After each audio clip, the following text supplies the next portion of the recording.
Okay, day 2 of grid life is over, and the whole time I'm kind of scouring the pits trying to find awesome cars to shoot. And I think this car seriously blew my mind. So what's your name and where are you from? I'm David from Orlando, Florida. Looks like you got some pitties going on. Yeah. Right here. Yeah. Zach's gonna like that. Shout out to you, Zach.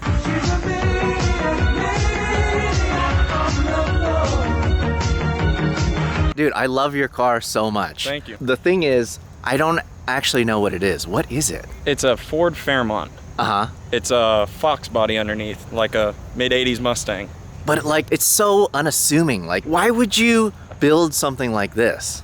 I like to drag race. Fox bodies work well for it, but you go to the drag strip and you see Mustangs all night. Uh-huh. Fox body after Fox body. And I wanted to have the platform, but it's different. It's not a Mustang. Okay, cool. So sorry to rush you a little bit, but you know, we're in the middle of the track on road Atlanta. Did you think you were gonna drive on the track No, today? when you told me we're going out on the track, I was like, all right. They basically told me they're gonna close the gate in 5 minutes and you better bring your butt here with a cool car. So anyways, you entered your car into Radwood. Yes. I had my car parked over by my tent, and the people that were putting on Radwood came over yesterday and said, we would like you to bring your car up when we do the show tomorrow. So all right, I'll bring it up there. Thing is so cool, man. All right, so what made you, let's just show these guys. What blew my mind was you had the hood popped. I saw like there was some hint of what kind of motor you had in it. This is like, drum roll please right now with this. This is so cool right here. All right, boom. Damn. What? What were you thinking? I wanted to go fast. It was pretty simple. See that? I mean, fast and reliable. What's wrong with a Ford motor? I had a 302 in it, and it was an 86. It had emissions, garbage heads, flat top pistons. It would have been a lot of work to mess with it, so I stuck a 2JZ in it. Thing is so cool. All right, so how much power are you running in this thing? It makes 503 at the wheels right now. What? 400 torque through the automatic. It's got a shift kit and a high stall converter in it. So what are you running time-wise in the quarter? I haven't even been to the track yet. It's just now I've gotten an ECU in it. My ECU was giving me problems. It wouldn't want to shift, would do funny things with ignition. So I got that all swapped out and straightened out.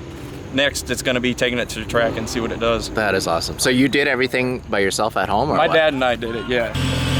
Can you give it a couple revs?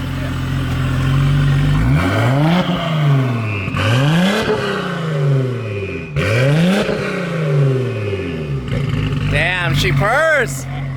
She sounds so good. Thank you. It's so good. I love the dash and everything. So what are your next plans for this thing? Probably E85. I'm about maxed out on pump gas right now. Mm-hmm. So I'm gonna do an E85 pump, flex fuel sensor, and turn the boost up. And when this transmission breaks, as it probably will, I'm gonna either do a 6-speed or maybe a built 4L80E. Just depends if I can make up my mind between building a drag car or like a time attack autocross kind of car. Why not both? Yeah, I mean, you could be... Yeah, I mean, you're right. You could bang shift through It's it, only you know? a little bit slower in the car. Yeah, that's so cool though. I love it. Like little thing that you don't really see from the surface that you could talk about. It's got a lot of Mark IV Supra parts on it that just worked. The downpipe is straight off a Mark IV Supra. I just cut an inch out of the middle so that it wasn't too low to the ground hanging on the car. Heater hoses are the Mark IV Supra single turbo swap heater hoses that everybody buys. Yeah. All the locations are right like it would be in a Supra for the heater core. Uh-huh. It's got a Volvo fan. It's a mismatch of a lot of different parts. Right, it's a hybrid. But what's cool is like you built it yourself for yourself. Yep.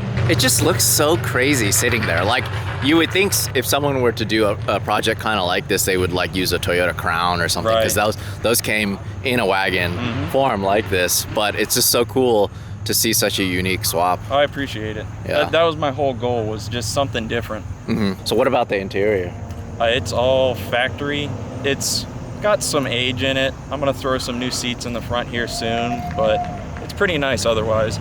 These cars are guilty of the 80s plastic that just crumbles when the sun gets to it, and it's all still in good shape, so I was fortunate enough to find it like that.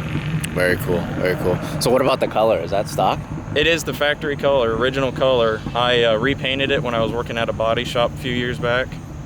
It's actually a 77 Lincoln color. I think somebody special ordered it when they went and bought this car in 78 because it wasn't a color option for 78, but the color code on the VIN tag in the door is the 7L code to 77, so. That is awesome. Thank you. Well, there you have it.